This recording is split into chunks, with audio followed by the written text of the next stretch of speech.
Good evening. Good evening, sir. This is your second class on advanced accounts, and today's topic is advanced journal entry.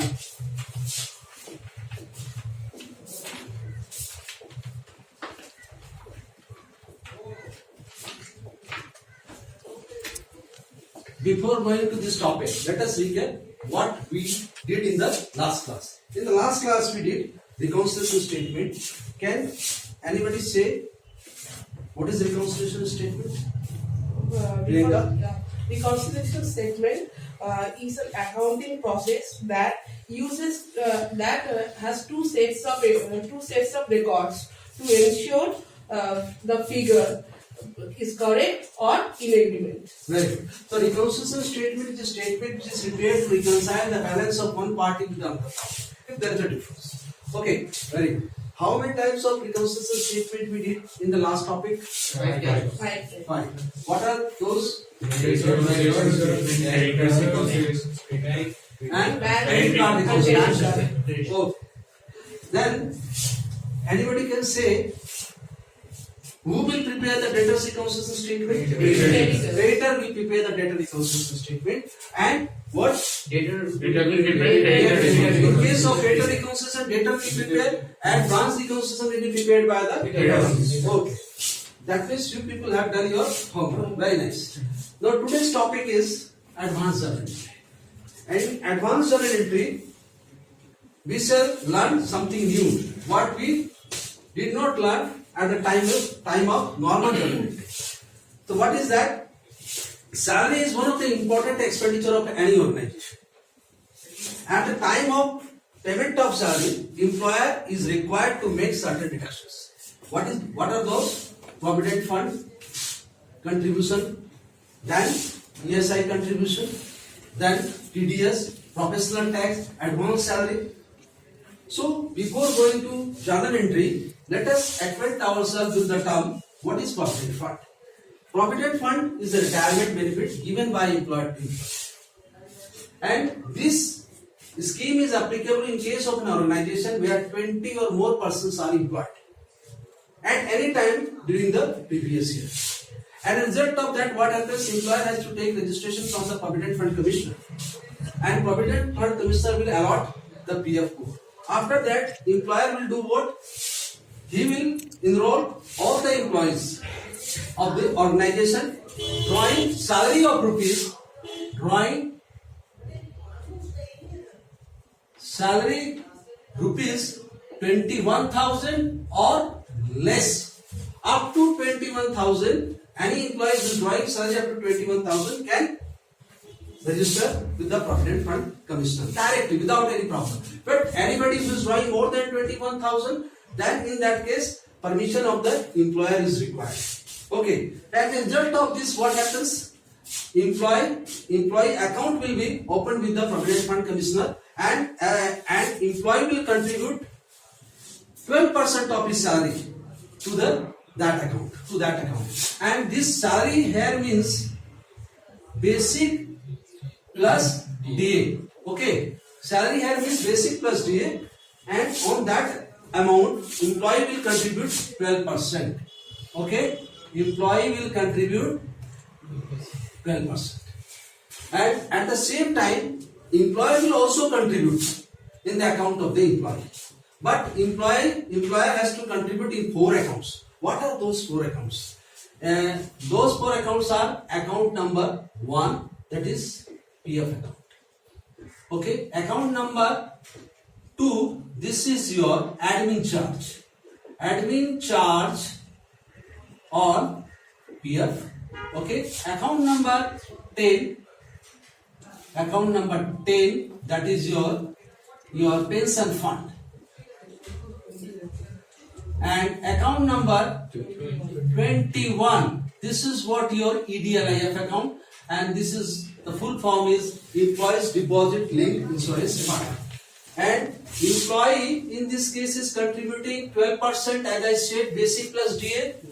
So 12% will go to the account number 1 PF. And employee is not going to contribute anything to remaining 3 accounts. And employer will contribute 8.33% in the pension fund account and 3.67% in account number 1. Okay, and 0.65 in the admin charges on PF account number 2 and 0.5% in case of your account number 21. So in nutshell we can say employee is contributing only 12% and employer will contribute how much? 13.15. If you take the summation of this 3.67, 0.65, you make summation. In this case, this will come to 13.15%. Okay. Now the next term is your ESI. ESI, Employed State Insurance Corporation. This is a welfare scheme for those employees who are drawing salary of rupees less than 20,000, 21,000, and those who are drawing more than 21,000, they are not eligible for ESI scheme. So in this case, contribution made by the employee is 1.75%. And what is the benefit of getting this scheme is that they will get free treatment from the recognized ESI hospital and recognized ESI doctor. Employee can also take for himself or herself and or for the family also. Very good.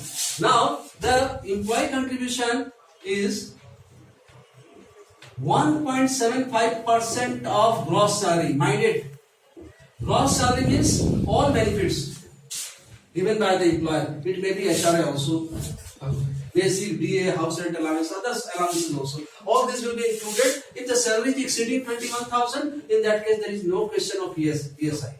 Okay, and employer will contribute 4.75% of gross salary of the employee.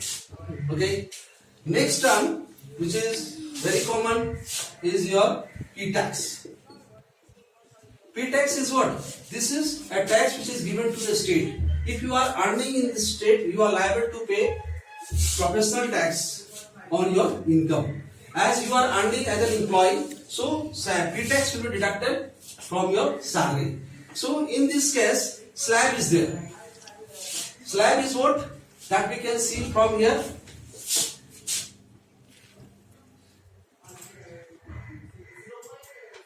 This is the slab given. This is right now up to 10,000 there is no professional tax.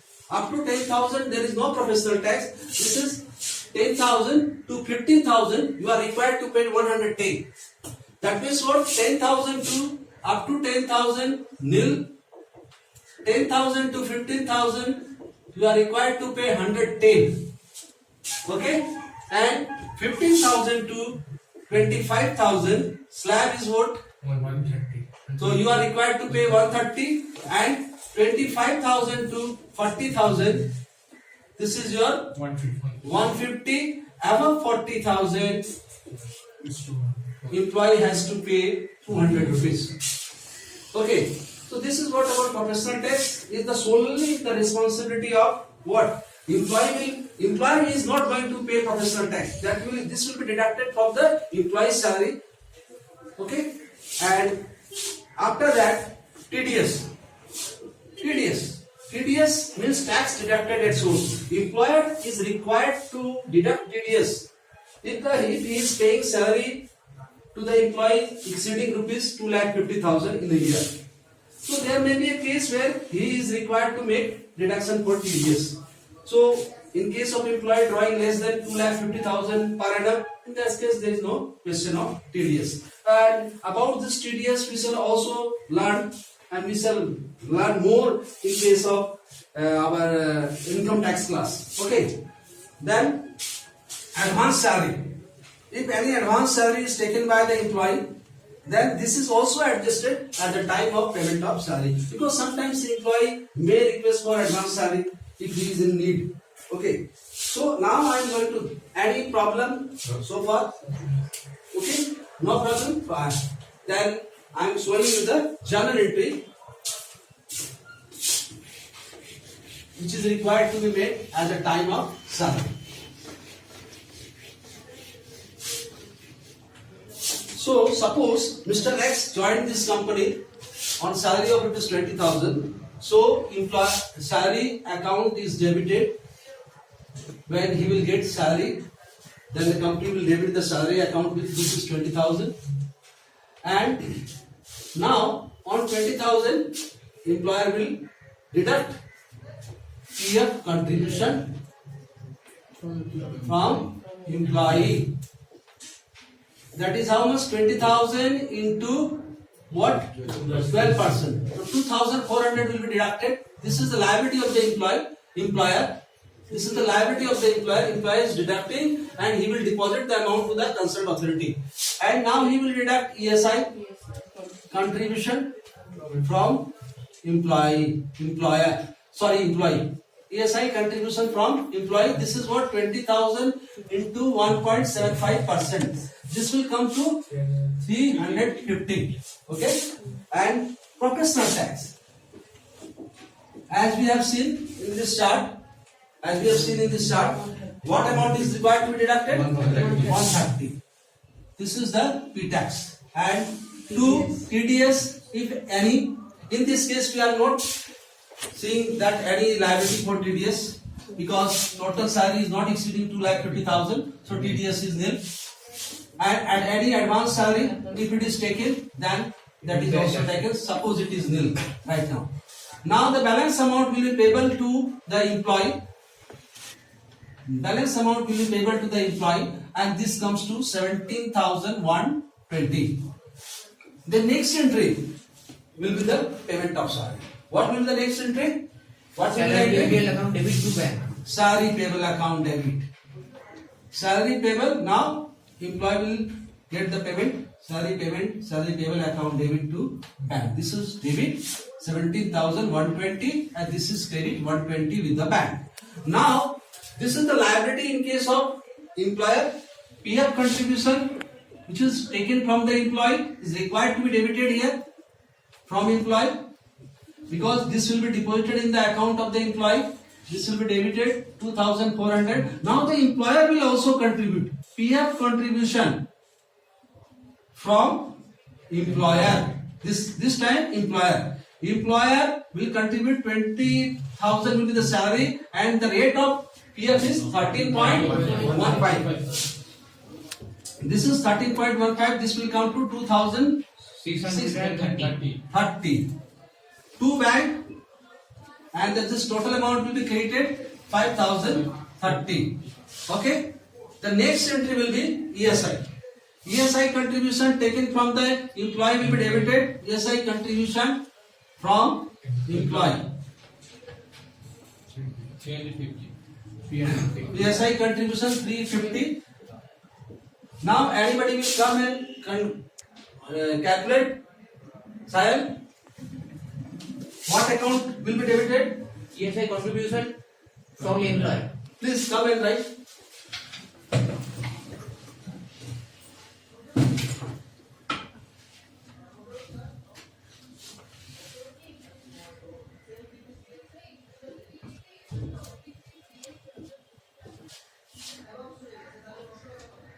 Employer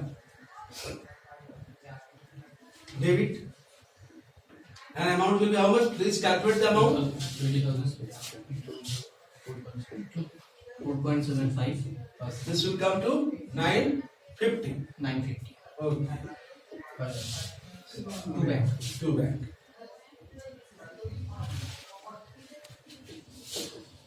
And total amount will be 1,300.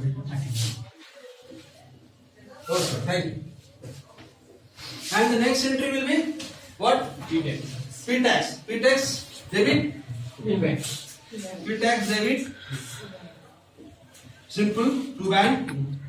No contribution from the employer. And this is 130. And TDS is nil. If there is TDS, then TDS account will be debited to bank. Okay. So these are the entries which are required to be passed. Now you go to your book. There is an assignment. Just go and see, and you will do this assignment in the next class. I will see. But just go through that. If anybody has any problem, please just go through the assignment. You will complete the assignment in the next class. You will complete the assignment and I will see it in the next class. If anybody has any problem No, after sir. seeing this No, sir. question, okay. What we have now, let us recap what we have done so far. In today's class, we have seen provident fund. Provident fund is a retirement benefit. And how many accounts where employer contribute? How Four many accounts. accounts Four where employer accounts. contribute? There are 4 accounts. Okay? And 4 accounts are account number one for what? PF. Account number 2 admin charges on PF. And account number 3 pension fund. Account number 10.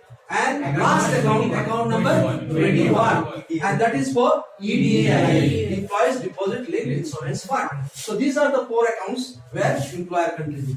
And we have also learned about ESI. ESI is what? A welfare scheme for the employees. And what is the rate of contribution?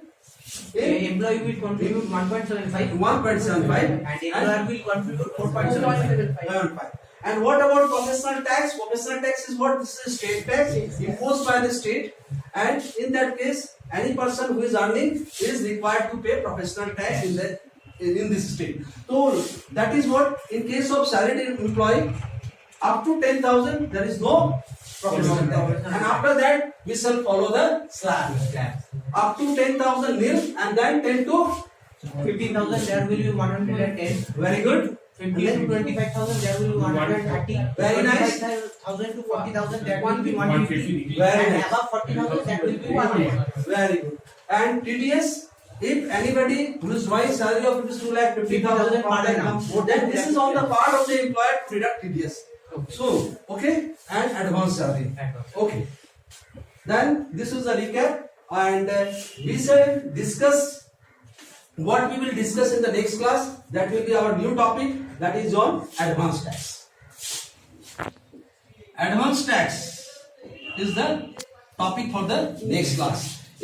Advance tax is a tax which is paid by any person whose tax liability is 10,000 or more. Okay, in the next class we shall discuss how to pass the journal entry at the time of payment of advance tax, and what are the entries which are required to be made for in this regard, that is provision for income tax and all those. And after payment and after filing the return, what entry is required to be paid, what entry is required to be passed when assessment order is received from the income tax officer. Thank you very much. Thank you, sir. Thank you.